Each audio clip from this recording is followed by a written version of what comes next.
What's up, guys? Welcome to the Limo Show. I have Yannick Poulain with me. He's famous French businessman. He's a spiritual teacher. He's been in the dating community for a while. I'm super pumped to have him on the show. So welcome, Yannick. Glad to have you here. Thank you. Thank you very much for welcoming me to your show, Limo. Welcome. Have you ever done a podcast before, or is it your first time, by the way? I didn't ask you that. It's my first time. I've never done it. Great. I'm glad I'm the first. That's great. So you're in Monaco right now, right? Yes, I do. Okay, awesome. And so you travel a lot around France and stuff like that. Like, do you travel also outside of France, or you stay in France most of the time? I'm always moving. Like my friend tries to catch me up and to see me wherever I am, but I'm just like, once I'm done with what I've been learning from somewhere, I'm just moving. So I've been moving all around Europe, and I just like to go from events to convention to events to meeting other people and inspiration and everything. No, that's amazing. I mean, you're always what I feel about you is you're always learning. You're always in that student mindset. Even if you've attained like a certain level in your business or in your career, you're always a student, always learning, and that's wise teachers are. They're like permanent students, you know. So I like your mindset about that. Yeah, I feel blessed that I have encountered wise enough masters at the beginning of my journey 10 years ago, who taught me the teachability index. And it's basically like, know that you don't know, you know, and stay teachable and stay open and stay in this eagerness and this desire to learn something. And at the same time, like, be happy where you're at. So it's a balance. Trying to master it and mastering it through the years. It's been a very, very long journey to just feel good right now. So good that I just love this moment with you. And at the same time, I want more, you know, I have all these dreams and goals and desires. Of course. Yeah. And so can you talk, because a lot of people don't know about you, maybe some listeners have never heard of you. So could you like quickly just describe your company, what you do, your business, what you help people with? So what I've been helping people over the years, it's about like expressing themselves in a better way, as they truly are, in some sense. I mean it on the spiritual level with the energy and qigong and respiration, like breathing techniques and energy flow techniques. So it frees the emotions of people, and they are less what they are less their pains, and they are more themselves, you know, their core selves. So that's the effect that it has on people. And on the other side, it's like coaching guys on having more self awareness and more social awareness about relationships, girls, themselves, and the way they behave through the world, and how to get their goals and dreams in a sense. Okay. So there's an inner part which is more spiritual and really like going inward. Like it seems like you have more of an inside out approach, right? You start with the inside, you start with going inner, and then, and then from there you teach them external stuff like social awareness, social skills, and all of that, right? Yeah. My friends knows me about the inner game. Like, I'm so big time on inner game, because once it's mastered, the outer games unfold, you know. So everything goes in the right sense, in the right pace, because you're not stressed out about any action that you have got to do. Yeah. No, the bigger the inner work, the bigger the external results are going to be, you know, because if you only rely on external stuff, you're always going to have those those, I mean, you're always gonna have, you know, those limiting beliefs or stuff like that that are gonna keep you in this glass ceiling of success. And if you want to attain a new level in your game, in your business, in anything, it's always going to take a new level of yourself. You know, like anytime you want to reach a certain next level in your life, you're going to have to up level yourself as well, mentally as well. That's what I found for anything, for business, fitness. It's all related to the mind, you know. So Yeah, and that's what people are the most afraid to yeah. work on. And actually, what it does is it changes your self-image. Yeah. And so when you have a new jacket, when you have a new suit, when you have good abs and everything, it also changes your own self-image. So it's very good to have that and to build that and to develop that. But it's really the inner the way you view yourself from the inside that is going to completely change everything that is on the outside. And even if you don't have all these abs and all these beautiful suits and everything, Yeah. and still be very just like confident and present and very charismatic. No, absolutely. And do you also, like, besides breathing and Qigong and all of that, I guess, do you also do some visualization with your clients and all of that to kind of rewire their self-image, or is it mainly breathing? Even if I am an inner game guy, I'm very much into action, you know. Okay. So it's like it's the dichotomy. Yes, I can make them visualize. Yes, I can make them do all of that stuff, but it only anchors into the physiology, and they can only integrate it and make it real if there is a real action afterwards. Correct. So I do make them like approach. I do make them do the things that they are most afraid of, and they use my presence, my mind, my my help to plow through that at the beginning. And then once they get used to the activity and used to plowing through difficulties and obstacles, they just can handle themselves and just grow on their own. The goal is to make them autonomous. Yeah, no, absolutely. What I found is you need new experiences in the real world to overwrite the old experience, the old experiences. You know, you always need new experiences to kind of overlap the old ones so you can change. It's never going to be only inner game. It's always going to be paired with action. You know. But at the reverse, to answer your question, it's if we are only teaching actions to people and say do this, do that, do this, do that, then they are just doing a lot of activity and they don't know why they do it. They are still as afraid as they were before, and they believe it was because someone else was helping them that they got the results and not themselves. So as soon as possible, I try to just like not being pushing them, but just letting them go, and letting them free. And so there is both parts. Like sometimes it's like very pushing, and sometimes I'm just like looking at them and just like letting them do whatever they want to do, and just like doing my life. And so approaching and getting phone numbers, getting like girls around and everything. And I don't ask anything of them, and they just see what I do. And with this, like they imitate what the patterns are subconsciously, at least. Yeah. Awesome, man. So why did you start your company in the first place? Why did you start this niche? What pulled you to start this type of business? Because it's pretty rare, for most people. It's very interesting because it's like for me it's something that I'm very, very passionate about.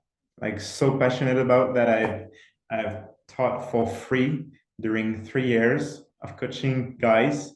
I created like a community in my hometown in the north of France, around 50 people, and I was just teaching because I wanted to master the art, and then created another community with very good, talented guys, like 12 of us, something like that. So I've always done it for free, and maybe I was just like willing to give the best service I could to people, and so I didn't want to start the company too soon when I didn't master the skill, you know.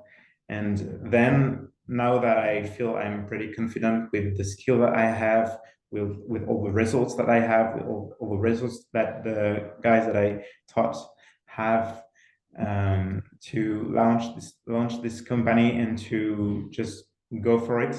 It's an exciting journey to dive deeper into the true awareness. Like, it's awareness at the end. It's just like, yes, there is skills, yes, there is experiences, yes, there is knowledge that you have to get when you're on the field. But at the end, this knowledge, what it does, it raises your awareness of things and the way people interact and the way you can interact too. And because you've practiced it a lot, and people practice it a lot, I taught, then they are just like very like James Bond style, you know, like very precise, very neat, and having the right answers at the right time. Yeah, I like what you said about, you know, awareness and consciousness. I really like that because I've noticed it. I mean, people who aren't used to practicing this and actually learning about the craft, about, you know, dating, seduction, psychology, all of that, they have a certain level of awareness, like a certain paradigm that, you know, from their paradigm, they're not aware of certain nuances. Like when you're at a certain paradigm, sometimes you don't pick up on things, you know, you don't see things the way we do. But then once you're at a certain level, as you are, and as I am to some extent also, you start seeing things that people don't see. You start, you know, knowing, I mean, you have another perception. You see the same thing, but, you know, you could see a totally different thing than the other person who has a different paradigm. See what I mean? Yes. So it's we all have different filters on reality, and the perspective that we have is our truth, you know. But it's not the perspective that the other person has, and not all of the other person around, and not the same perspective as your mother or your father. Correct. And your brothers and sisters and everything. So there is a whole display of different perspectives and different people looking at situations. And when we see that there is a lot of people that say, wow, that's amazing. Like he has approached a girl, you know, that's great. And there is a great vibe and everything. And there are other people like, wow, he's approached the girl, like he's harassing her, and she should feel bad because he's approaching, even if it's not what's happening inside, you know, the relationship and everything. And when we realize that, we raise above that. So not being like, okay, it's just amazing, or oh, it's very bad, but we are just above the crowd and above everything and everybody.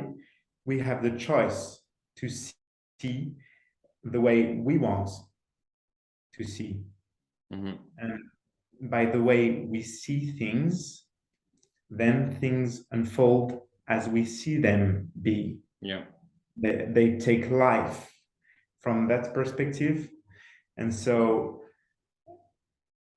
I just like live a blessed life. I never get rejected because I never see it as a rejection, you know. I just see it as an information, a feedback that she sends me about her situation, the way that she feels inside, the way that the approach was, the way that the behavior that I had was. But it's not me. She's never rejected me. She's just rejecting a certain behavior pattern that she's observing from her perspective of reality, which can be very like shitty because she broke with her boyfriend 5 days ago, because she's late for work, because I don't know, you know. Yeah. Yeah. No, absolutely. I mean, you can't control the outcome of an approach anyway. Maybe, as you said, she has a boyfriend, she's on her period, she has something. The only thing you can control is the action. And as you said, a rejection is nothing more than, it should mean nothing more than redirection. Like when you're rejected, you're just redirected to another path, and that's it. You just look at other people. You just meet other Rejection girls, and that's it. rejection doesn't exist. Yeah, it Just like get doesn't. it out of your mind, get it out of your like words, you know, guys. Mhm. Just like rejection, no. The only rejection that really exists, it's you not standing up on the earth and not acting when you want to act, and not Right. approaching when you want to approach. So the Yeah. only game and the only kind of battle, if there is one, it's within, it's you with yourself. Are you going to do what you want to do? And even if like I used, for example, at the beginning, I used to make me feel pain when I didn't approach, Hmm. because then I realized that, okay, that's the only rejection that I have. It's me not going and not saying hi. And when I say Yeah. hi, anything that happens from that point, it's okay. You know, I did Exactly. my job. Yeah, the moment you say hi, you already won. The moment you said hi, you already won all the time because you went for it. Because you can control the outcome of an approach. And you Um, have the success that is based on you doing what you want to do, mhm, not the other person responding the way you want her to respond, because that you mhm. cannot control. Correct. Yeah. Yeah, and you have to fuck your feelings because your feelings are going to get in the way. You're going to have those thoughts like, oh, maybe she has a boyfriend. Oh, maybe I should do it later. Oh, I'm not feeling good right now. I shouldn't do it. Oh, maybe tomorrow. And sometimes you just got to fuck your feelings and do it anyway because your feelings are always going to get in the way. So I always tell my clients like, fuck your feelings, do it anyway, and you'll see. And ironically, like once you go for it, your feelings start to let go because you detach yourself from those inferior feelings basically. And so once you tap into action, those inferior thoughts just dissipate. It's an interesting way of helping guys to go and act. That's not the way I use personally. I never Mm, say anyone to fuck their feelings. For okay. me, it's very important. If you feel something, you Mm-hmm. can just like stop, be with yourself, and let the feeling expand. So if you feel, for example, you see a girl, you want to approach, and Mm-hmm. then you feel stressed inside, and then you feel anger at yourself because you're not going. Let the anger grow and grow and grow, you know? And when you do that, like you've become very angry, but just with yourself, you know, just like Mm-hmm. aside, you didn't Yeah. approach yet. And then you process the emotion, and then you you breathe out and you let go of the emotion, and then you put a smile on your face. If you feel this anger that is now gone, you just Mm-hmm. feel relief. And from that point, you decide, because you now have a clear mind, and beforehand it was just troubled because an emotion was triggered and it was uncontrollable for you, and you didn't know what to do. And by this process of just like letting it grow and grow and grow, then breathing, then smiling, you release it, and then you Mm-hmm. have a clear mind, and then you decide, okay, did I want to go to open her, yes or no? If it's no, it's okay. If it's yes, it's okay. But if it's yes, just go, you know, Mm-hmm. Okay. and be honest with yourself Mm-hmm. all the Yeah, I mean time. that. No, I get it. I mean that's another approach you could take is like really assessing your feelings. How do I feel right now? Do I feel angry? Why? And what could I do the next time, etc. To kind of. I mean, I understand your approach.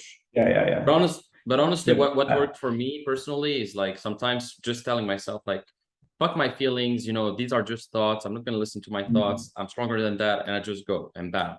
And many times I've done that, and even for my clients, I mean, it's a great mindset to have, because as a man, your feelings are never gonna. Sometimes your feelings are just gonna get in the way, and you have to sometimes just do it anyway, even if you're scared, even if you're anxious. Damn, you just do it. You know. I don't like when I think you say just fuck the feeling, it's actually the thought patterns. So there is two different things. There is the gut feeling inside, and then there is the thought pattern and the monkey voice inside of our heads. So that is just like noise, you know.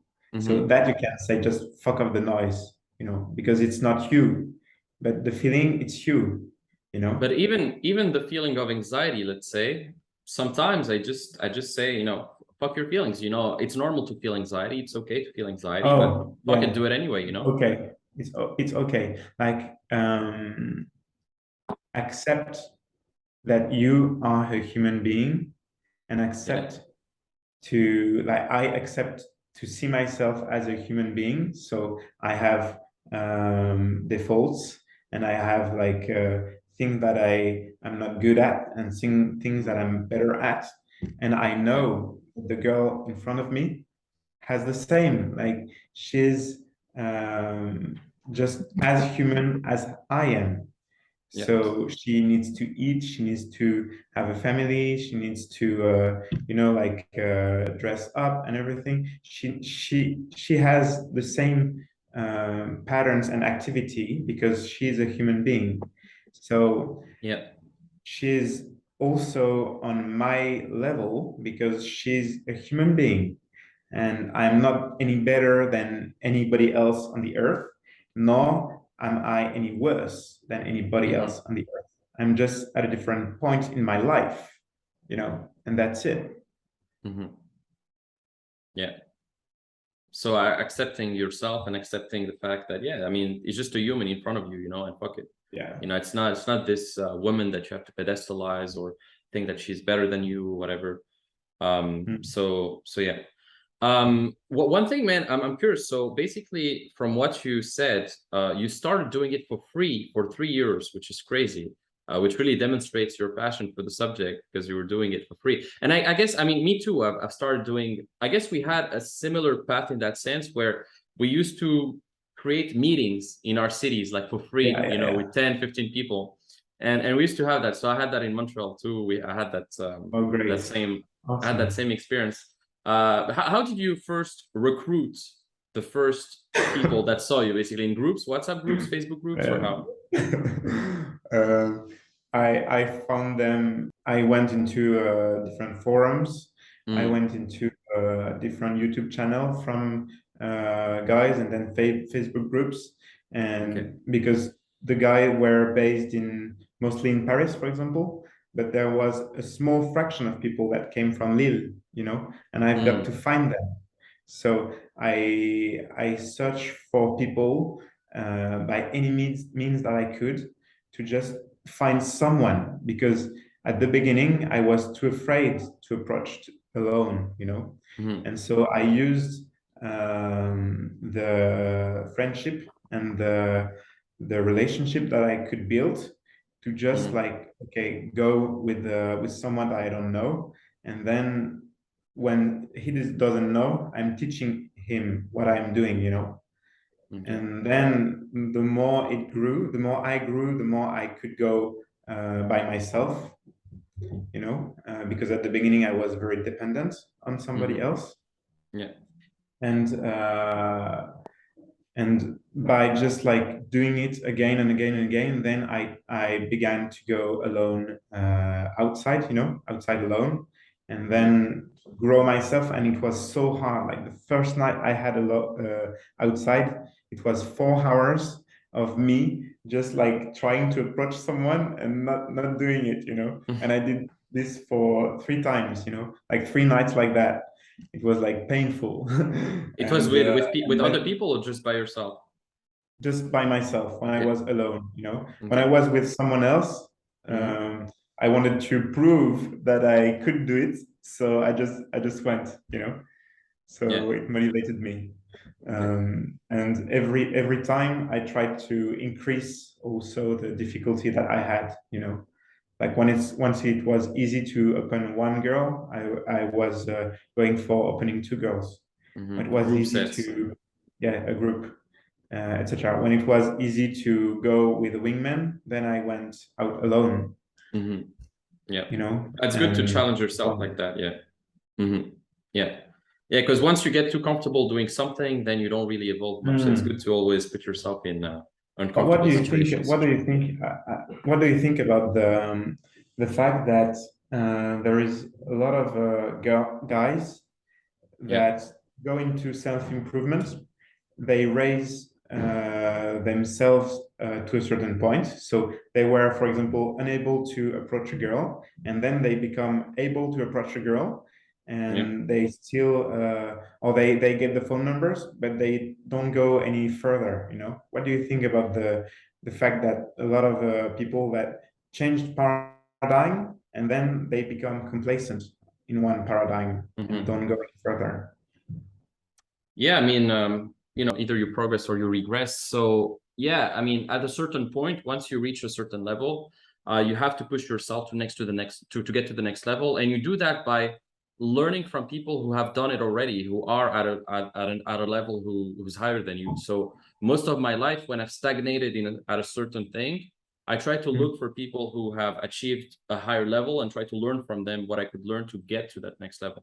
And so that's what I've done. And so it comes back to what we've talked about in the beginning, like constant self improving, constant learning, being curious about, how you can improve a certain thing.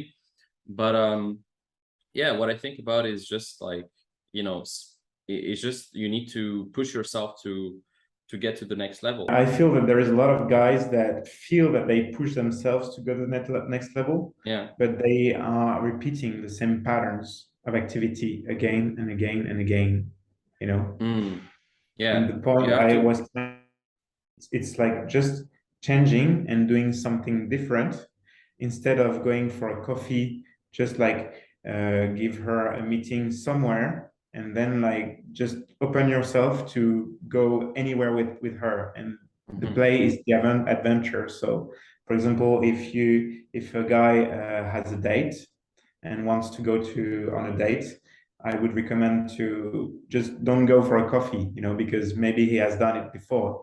And so just go and see an expo and then go into a jewelry store and then another store, you know, and like play with the things like a kid, you know, in the Yeah. store. Then just go and see the view somewhere and then go for the coffee, you know, but like go for the emotional experience rather than a fixed objective that it's one coffee, then two coffee, then three coffee, then bedroom, and then we have kids.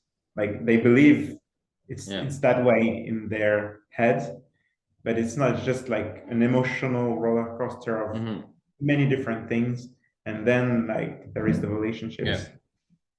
Yeah, I mean, you have to open yourself to the range of possibilities. Sometimes instead of like, because I've seen so many guys, for example, they learn a certain way of conducting a date, as you said, like a coffee and a this, or they learn a certain way of texting or a certain way to conduct their seduction process, but they never try to like experiment by themselves, something else, break the pattern, and just experiment Mm. something else and see how it would lead to a new outcome.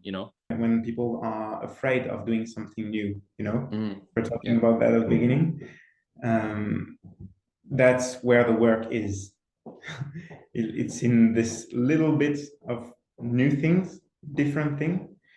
And so every time I catch myself doing something that I've already done, I'm just like, okay, what can I do to make it more epic, to make it new, and to have a new experience?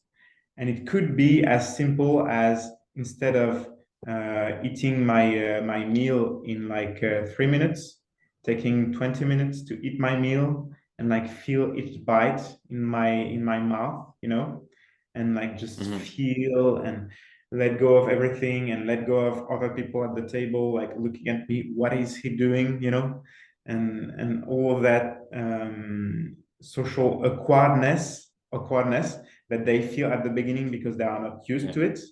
But then because I own it, it becomes normal, and then they want to try it. So they get into my own frame, and they get into my own world by me acting weird for them at the beginning, but just like owning it and making it relatable at the same time. So it's a balance, you know, in between, like not going too weird and not going too normal. Yeah, definitely.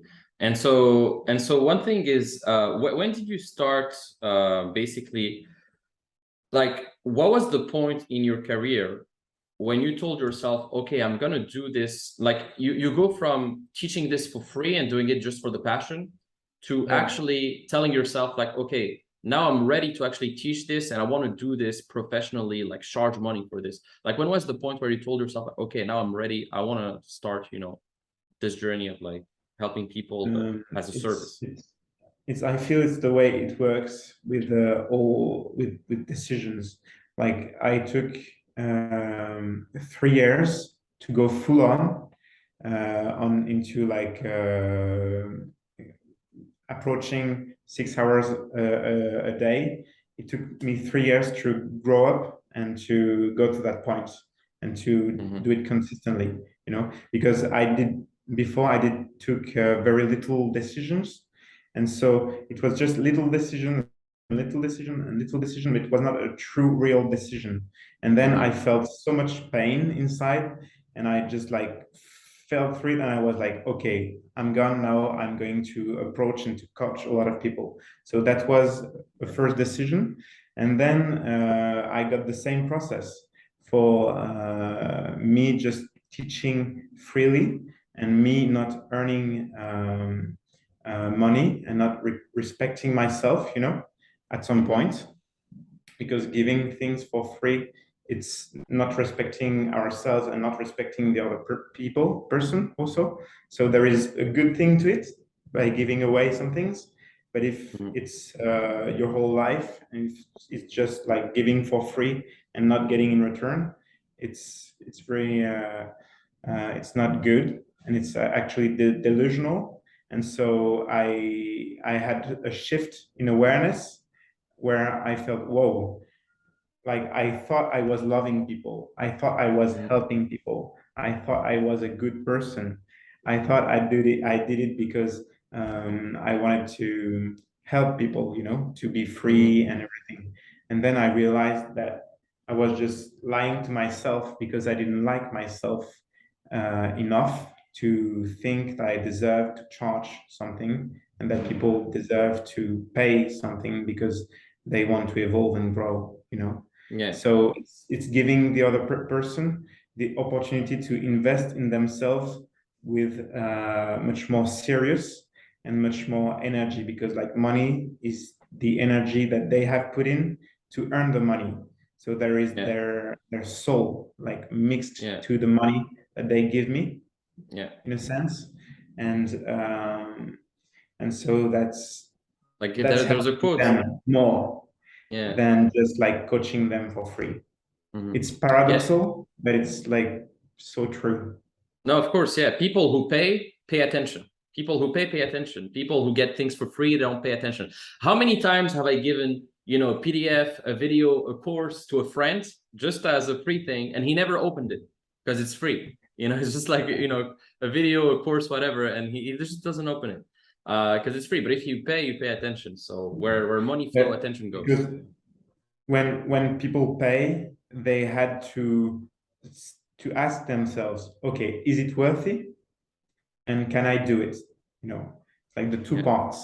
Like, and if they feel, okay, no, it's not worthy, so I won't pay for that, so they don't buy it, you know, and it's okay. And if they feel that, wow, it's worthy, like I want to pay for that, and I'm able to implement that skill and to go into the next level in my life, you know, then they took a conscious decision that they want to do it, and they agreed with themselves and the teacher.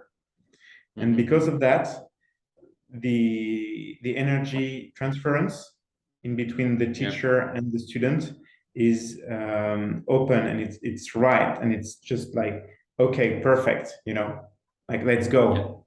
And beforehand it was just like, yes, I want you to teach me, but I don't know if it has any value, and so it's like a little bit fuzzy. Yeah.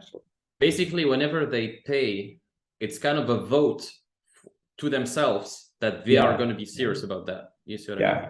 And the subconscious mind, the mind in the subconscious records everything and knows, so he knows that you're paying attention to yourself, and he knows that you are serious about going for it, and then everything is changing for you because you record this event, even if you're not conscious about recording this event.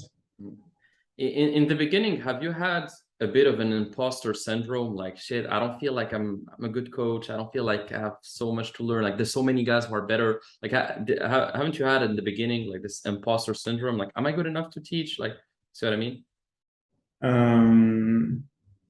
Not since I'm charging, because I took so much time to start to charge people. So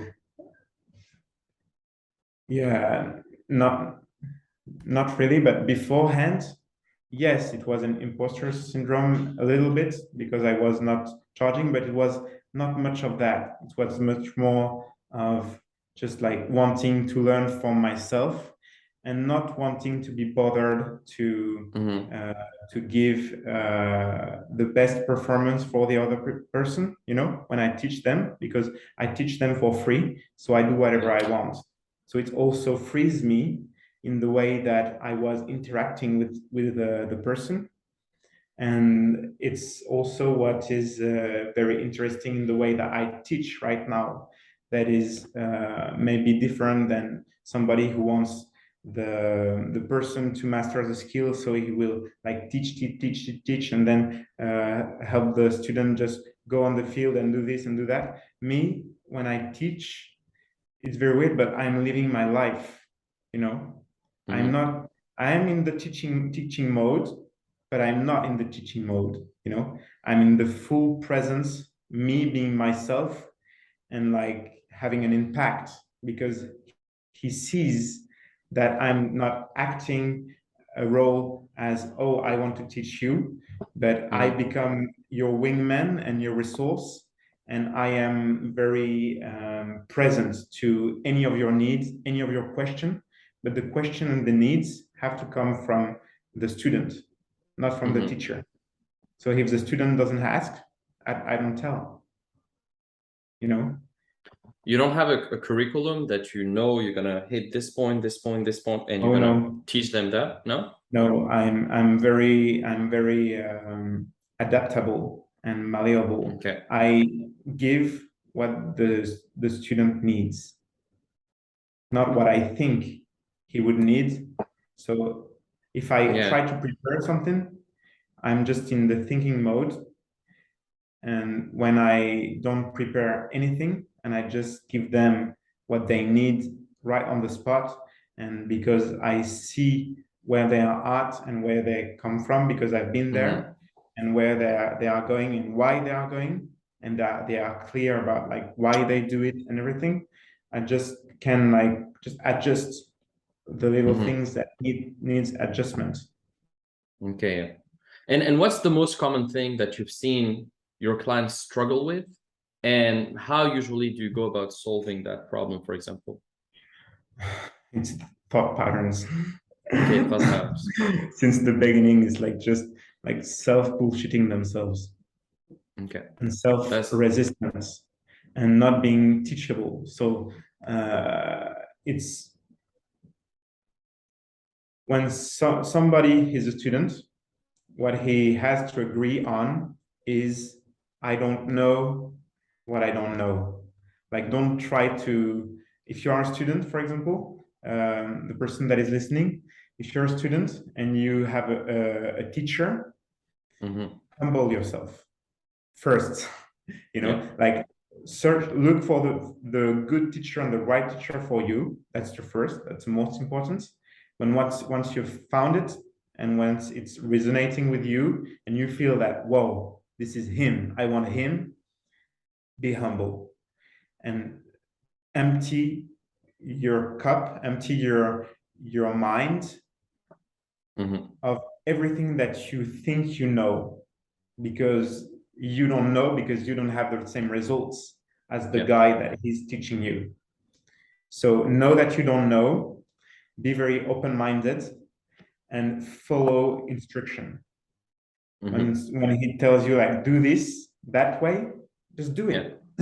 And like do it 10 times, and then you can ask yourself, okay, was it good for me or was it not good for me?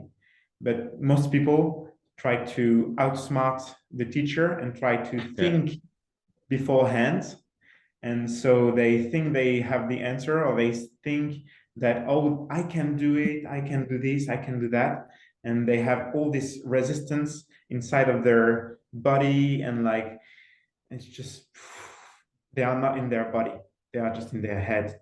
So the students that go the slowest are the ones that are the most in their head and the less in their body, and just like following the teacher's instructions. Yeah, no, absolutely. And I've seen that myself too. You're right about that. And so what's the most important thing you've learned in your life, and what was your life before learning it, and what was your life after learning it? The most important thing for me is to have depth of vision. It means that when I was on that path of like teaching other guys how to do something, or teaching myself how to do something, when I was acting and doing one approach, I was never seeing only the approach.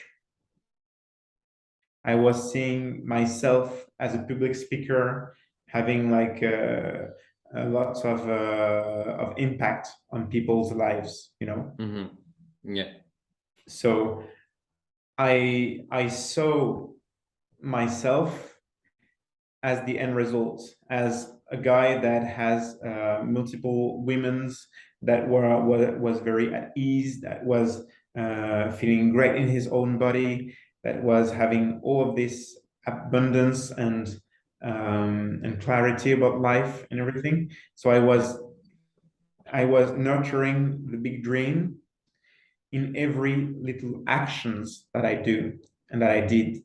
And because of that, what I saw is that I was acting from a different perspective than most of the people in the community around me, who were acting in the perspective of getting laid that night, or wanting to have a kiss close, or wanting to have some approval a little bit, or wanting to have things work a little bit for them, you know.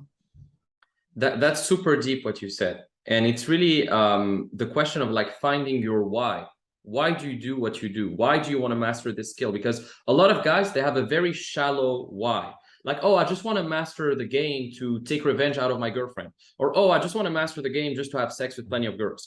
But they don't have like a deeper vision, like a higher level motivation, you know, where, no, I want to do this because I want to become a great father someday. Or I want to become a great public speaker and impact the lives of millions of people through my knowledge and through my experience. And so what you've done is you've basically, instead of, you know, looking at this single action of approaching a woman in isolation, you looked at it at the bigger picture. What does this action is going to lead to in the future? And that might lead to me speaking in front of people, me impacting lives through my programs, me doing that. And so it's like Arnold Schwarzenegger. He wouldn't look at one rep in isolation.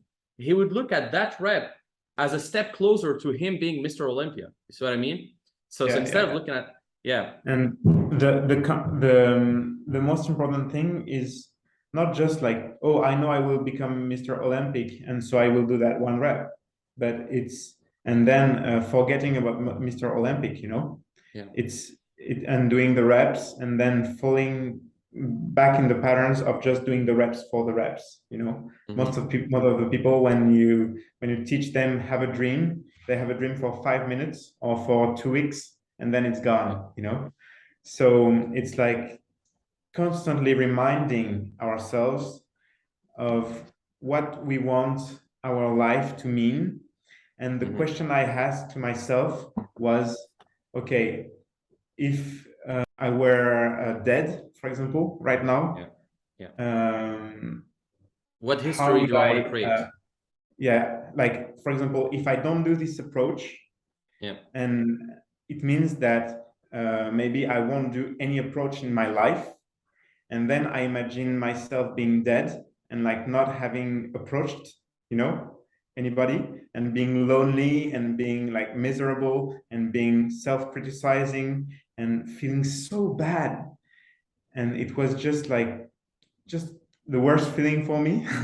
And then I compared it to, okay, if I do that one rep, or if I do that one approach, what it could lead to, you know, in 5 to 10 years.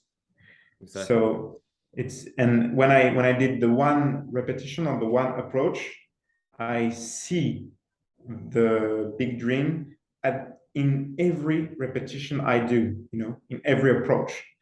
I don't forget about it.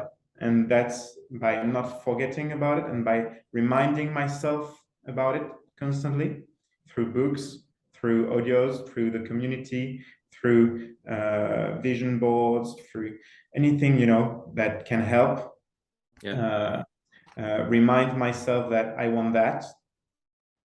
It makes the neural pathways in my physiology, it builds them, you know, toward that objective and toward that end goal, and not just toward the one repetition. To reach the top of a mountain, you have to start with a single step. You know, it's a step by step towards the whole vision. But being conscious of this, of the fact that the step is helping you to reach the top, is what makes help you persist, you know, to go to the top. Because if you think that okay, you start with a single step, and then every step you ask yourself, why am I doing that? Why do I feel pain in my tendons? Why is it so long? Why I feel dry, you know, and I want to drink? Why this? Why that? Why this? Why that? You know, and you fall in the pattern of like fuck, you know, what am I doing? Like I could be in front of the TV and like enjoying a good movie, and that's it, you know. It will be life. No, that's right. And so do you have a process to reconnect yourself to your vision? Like, do you have kind of a morning routine or something that you do, like, okay, I'm going to look at my goals, my vision every day, or something like that, or not really? Do you remember about RSD? Yeah, of course. It's a constant space where I get nurtured. I put myself in a space where I get nurtured every day in my life, which means that I'm listening to the right people for me. I am reading the right books for me, you know, like the one that resonate with me. I am going to events, for example, RSD events, or other events. Maybe you have some events, Limo, in your space in Montreal. So I'm going to events, and I'm building relationships with people that have the same goals as me, or that have achieved more than me, as you were talking about. I am uploading people that reached their goals, even if I didn't reach mine, you know. So I'm always constantly cheering for the other guy, because if I'm not jealous about the success of someone else, I will get the same success. If I'm jealous about his success, I will not get the same success. So someone winning doesn't mean you're losing. You know, when someone is winning, it doesn't mean you're losing. Someone winning means it's an inspiration for you to win. Exactly. And so the more people there are that are winning, the more people that can follow this lead and like go and win even bigger and better. So it's always being nurtured in an environment where what I wanted and what I desire like gets encouraged, you know. Okay, so it's really about the environment more than like the morning So routine or like looking at your goals and all yes, that. yes. Like I can have and change my morning routine and everything. I always change it, but it's, you know, it changes all the time. It's like a little bit of how to, you know. So Yeah. someday I want to shower and do body work and then listen to an audio and then I don't know, run outside and something like that, you know. And then I'm Yeah. prepared, and someday I'm just like, okay, I just get out of bed, you know, and I start Yeah. working on something. So it changes a lot of the Okay. time, and it's not about the how to. So the morning routine that has to be every day there, but it's about like constantly reminding ourselves and having something that remind ourselves of our dream every day. So I still have something, actually. I still have something that I've built, which is just some basic activity. For example, reading, listening, um, feeling appreciation, writing my goals, dreams, and desire, for example, Okay. and being in mastermind with someone that has the same mindset as me and that wants to go to the same place as me or even a better mindset.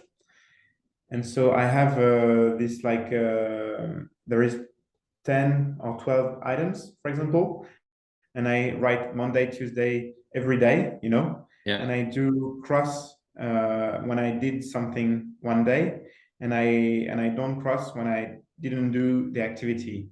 But the activity, like reading a book, it means reading one sentence in a book. Listening to an audio, it means listening for 30 seconds to an audio. Being in masterminds, it means just like having a 2 minute talk with a friend on the phone, or just sending messages, you know, to a friend that is Okay. in the same mindset. So it's the easiest, smallest, and non-time consuming activity that I can find. And the goal of that is just to remind myself, you know, of the bigger picture. Yeah.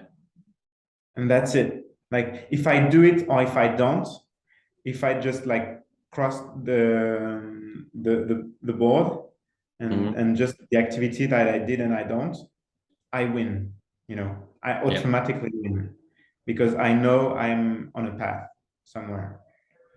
So that's what I use to remind myself. But nobody Yeah. has to use anything like that. Like everyone has his own way of reminding and being in remembrance, Yeah.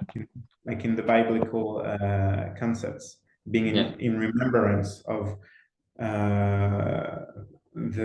the dreams and the Yeah. goals that we have been inspired.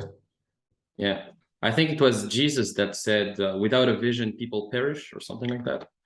And it was in the Bible. There was like something in the Bible, but without a vision, people perish. And that's true. Me, actually, I have multiple mechanisms to do that, like vision and goals. So, for example, I have something that I give my clients called the higher self prophecy. And basically, this Oh. is something where, you know, like people can put, for example, their vision for like what type of identity they want to have, kind of, and then like their goals, you know, like what That's great. materialistic goals and stuff like that. And then you can put like your goals, your and there's one page that's super important in this. It's basically what I call the manifesto. And that's basically kind of your Wikipedia page. Like, let's say in 40 years, 50 years, what would you want your Wikipedia page to look like? What history do you want to create, basically? If anything could unfold the way you wanted it, how would you write the history of your life? And you have to write it at the present tense, as if it's already happened. Like, Limo Oueslati is a billionaire, entrepreneur, philanthropist, whatever. You have to put whatever you want, you know. But it's good to also, I mean, this process also helped me personally to kind of visualize better and put my vision into That's writing and great. stuff like that. That's awesome. And the fact that you print it and it's on paper, it has Yeah, physical mass. yeah, So you know it's real, you know. Yeah. And then you have in your face like all the different pictures and everything. So it's very, very good. It's Yeah. very good. Thanks. Congrats. And so thanks. And so who are the three people who have been the most influential to you? Like some of your best mentors or Um, the first one is Bruce Lee, okay. because he's like just not just doing the moves and being physically fit and like boxing and everything, but he has also the spiritual side of things, Mm, yeah. the thought and the wisdom and everything. And he doesn't just have the wisdom; he also has the physical side, you know. Yeah. So he's not uh, saying one thing and not doing it, but he's just like showing us what this wisdom means in real Mm, life, you know. yeah. And so, like Bruce Lee, it's just big times. I Yeah, Bruce Lee is remember, amazing. yeah, his video like "Be water, my friend." You know, Yeah. water can Or he crash, has like it can flow. Be water. yeah. He also has a quote that I really liked. It was like, don't fear the man who does 10,000 kicks, but fear the man who does like one kick 10,000 times or something like that. Yeah, yeah, yeah. Basically, yeah, Don't fear the guy that does 10,000 kicks but repeated only one time each, exactly. and fear the person that did one kick but like he did it Mm, 10,000 times, and so he mastered it. yeah. So he's always like, Bruce Lee is such an inspiration because he has always been uh, trying to get out of the unimportant stuff to focus Mm, on the real core of each practice and everything. So it's by letting go of a lot of unuseful things that he became such a master, because he was yeah, just focusing on the right activity. correct. Yeah. And besides Bruce Lee, do you have someone else? In the game community, in the relationship community, the biggest winner I found for me and the biggest inspiration for me, it's a guy that is not very well known actually. Um, his name is Zan Perion. He has a book, Okay.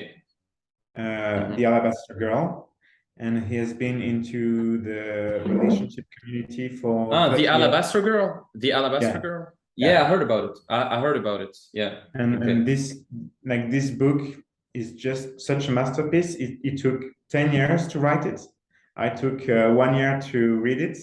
So I was just like reading one page and then just like going in with my life and trying to apply it, and then coming Mm-hmm. back to it and reading 2 or 3 pages and everything.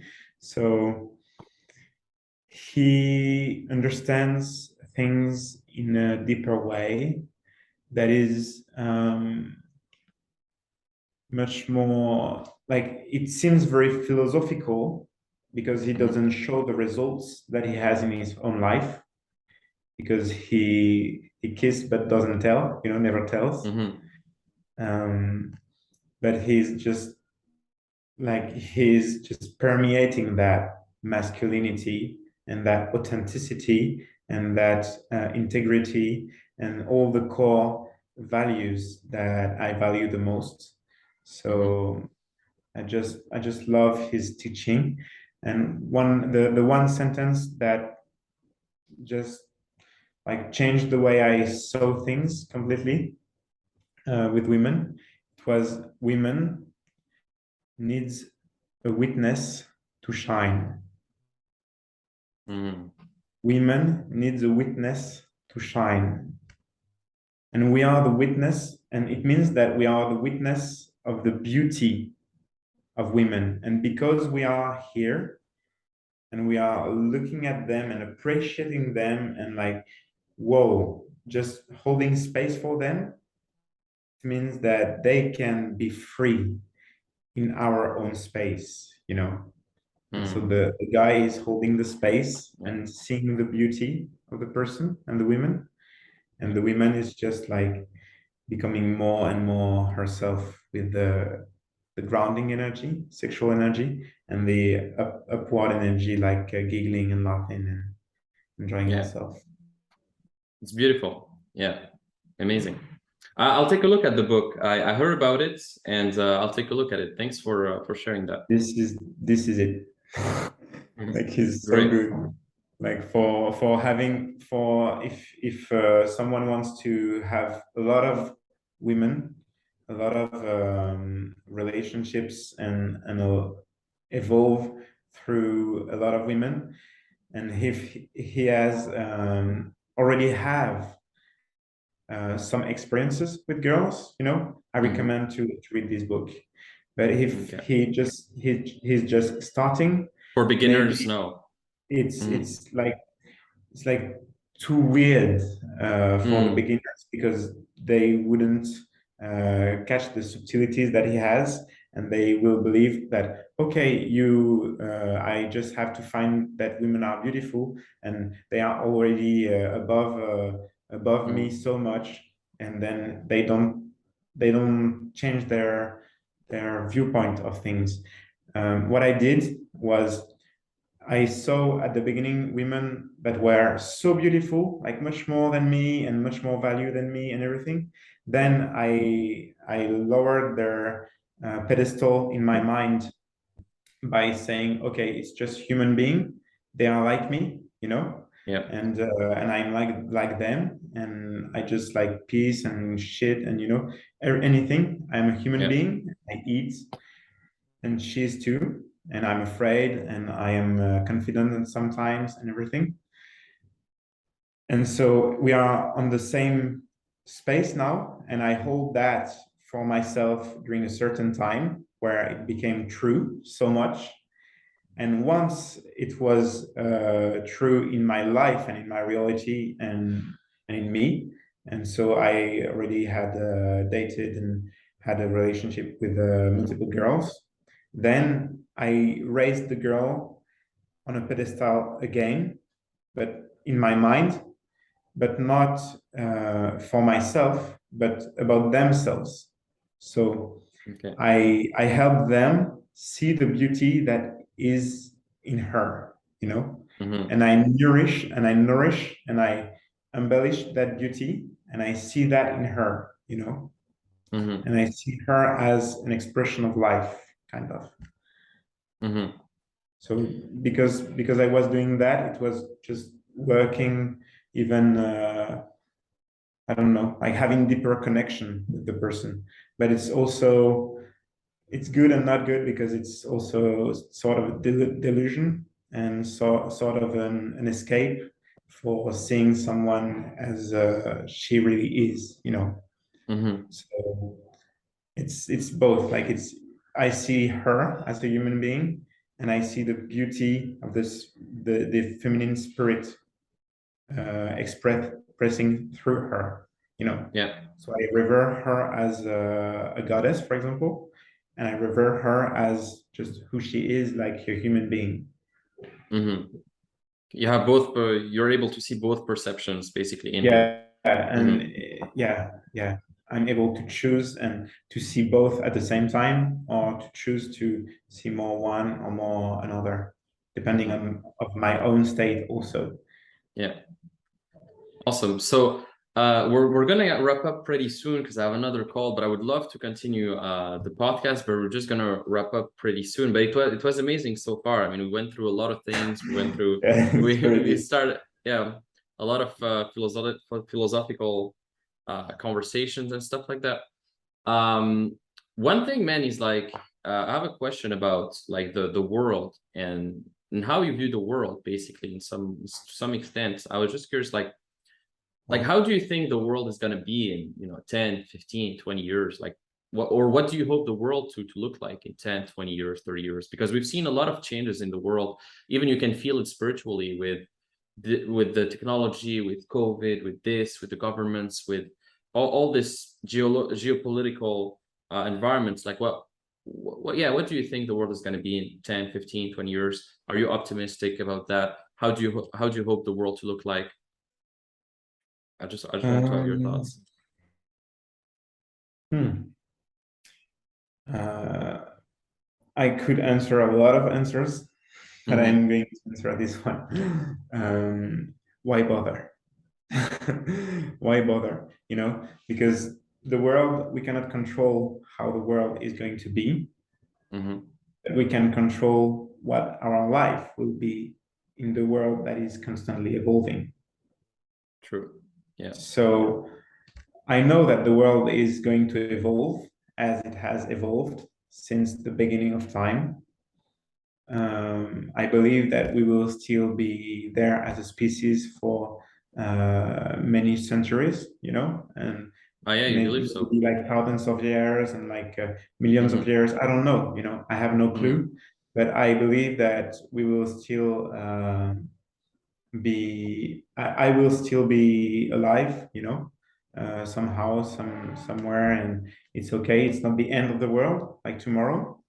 So I am very confident about that.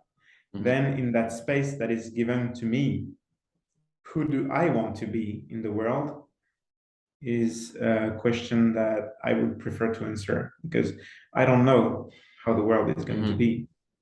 And if I spend all of my time trying to figure out what it is going to be and how it's going to become, Mm-hmm. it's just, I feel it's a little bit meaningless. But Mm-hmm. if I want to focus my attention on what my world is going to be and what I want to build in this world and Mm-hmm. in which type of environment I want to be in and what is the kind of lifestyle that I want to experiment, then it's just like, for me, I'm very optimistic about Mm-hmm. everything. No, I'm that's just great. like, Yeah. I'm just loving every minute right now of the present tense and this time. Everything has been so beautiful for the past 28 years I have been living on this earth. So I just love the difficulties. I love the challenges. I love the beauty, the rewards of life. So I love both sides, and so Yeah. I'm very optimistic about um, what it is to come from me. Because when I look at my life, I see yes, there is a roller coaster. Okay, but it's exciting, you know, Mm-hmm. Yeah. and You it's going enjoy to the up like and get downs. more and more exciting. Yeah, you enjoy the up, the downs, everything, even if it's difficult, even whatever. Yeah, It's part of life. I love so much, man. That's like when it gets difficult, I'm like, wow, finally, you know, because Mm-hmm. it was too easy for so long. So maybe I was in delusion, you know, Mm-hmm. but maybe I was just enjoying my life. And then when it hits me, I'm like, whoa, there is an opportunity for me to be aware of something that I was not aware before. That's it, Right. you know. And Yeah. then I raise my awareness and I change paradigm, and I have to change paradigm to deal with the situation that I'm in. Mm-hmm. And that's the exciting part. Yeah. And so far, like in your whole career, in your whole life as an adult, let's say, what has been like the most memorable moments of your career? Like something you'd never forget, like something that was like the highlights of your journey so far. You mean with women? No, it could be with your journey in terms of success with women, but it also could be in business or with people. I think what I remember the most is this moment in time where I feel like that's enough, you know, I have had enough. I don't want that anymore. So Mm-hmm. when it's like a very big difficulty, you know, Mm-hmm. and when it's like it hits me so hard that I just want to it's like I have fire underneath me and I just want Mm-hmm. to get up and run and go for my life, you know. These Yeah. moments I remember them so much. Mm-hmm. So this is just, I'm just so thankful for that, you know, Mm-hmm. and because I've been living so many beautiful things in between and like moments of just like realization, like feeling levels of bliss and happiness that I couldn't even believe and conceive was attainable before because of my practice in Qigong, for example, and because of different activities that I'm a part on. So I've been living moments of truth and bliss and just ecstasy like crazy, and moments of hardship and everything. And the one that I like the most, I like them both actually. Like this, like I like the extreme. I am a guy that likes the extreme. When it's Okay. in the middle, I'm just enjoying my time, but it's a little bit fluffing around. And when I am in on the extreme, so feeling extremely good, or feeling that I have to make a decision and change everything, and then I feel much more alive than the period in between. Yeah. So yeah, you like either when it's like very hard and there's a big challenge, or when it's like super blissful and it's like a crazy experience in terms of bliss and joy, etc. But you don't like the middle. You like when it's always That's the pushing one that limits. I remember. That's the one that I remember the most because there is the Yeah. most emotional Emotions. intensity Yeah. No, attached I to feel it. you. Yeah. I understand that. So Yeah. because you asked me what do you remember, and it's just Yeah. like this one are very vivid, but I've had like like sometimes, for example, I did a tantra festival for 6 days. Tantra. It was Okay. tantra. It Yeah. was 2 weeks ago, something like that. And during these 6 days, it was so condensed and with someone that is so good at what he does. He has like a team of 15 facilitators, and there is like 220 people together for 6 days, and it's very intense. And there I found ways to really love myself in a deeper sense, And I realized, whoa, I was judging so much before. I was not loving myself to an extent. I was doing this and that and that, and it's maybe always the same story that people that have awakenings tell, because it's just like an onion, there are different layers. And Yeah. so I can be teaching for 10 more years about things like that. And I know that there will be a deeper layer where I will realize how much I was having so much ego doing this interview with you, today, like 10 years Yeah. from now. I will look at myself and I would laugh. I would say, whoa, like I Yeah. was so unaware at that time, But right now I feel so much more aware than 10 years ago, because it's a Right. journey. So I accept where I am, and I go Yeah. on with the process. Love that. Yeah. Awesome, man. Awesome. I mean, honestly, man, I would love to stay more with you right now. I just have another call soon, but it was really awesome to have you here. Maybe we're gonna do another podcast in the future because there's so many things I wanna ask you. You're such an interesting person, and I mean, with you, I feel like we can really go spiritual and philosophical and stuff like that. And with some other guests, it's not always like that. Like you have really this. Mm. You have interesting perceptions and point of views, so I like that. But basically, yeah, man. Just to wrap up, basically, how can people find you? Do you have a website, an Instagram, something? If someone wants to know more about you, reach out to you, potentially work with you. Do you want to also give up your website or? It will be built. It Okay, will be built. Right or now, maybe a it's Facebook just or Instagram. me. So there is my Facebook with my name and my surname, Yannick Poulain, Yannick, Poulain. And there is my Instagram, Yannick .pn. Okay. So that's my Instagram.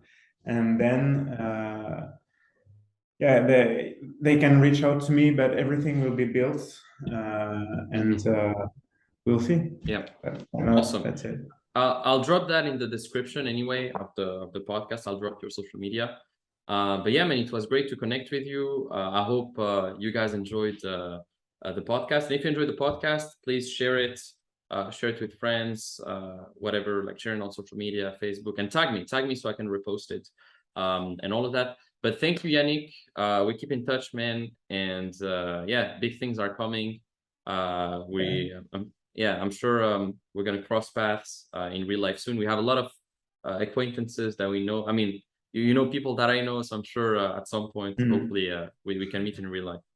Yeah. Yes, thank you. It was such an honor and a pleasure to be able to do this podcast with you, and thank you for the invitation. And welcome. You're just like so kind and so I don't know, awesome to have the permission to go a little bit deeper, you know, and to just you have a real depth of knowledge and understanding about a lot of things. So I really appreciate welcome. that. You too, man.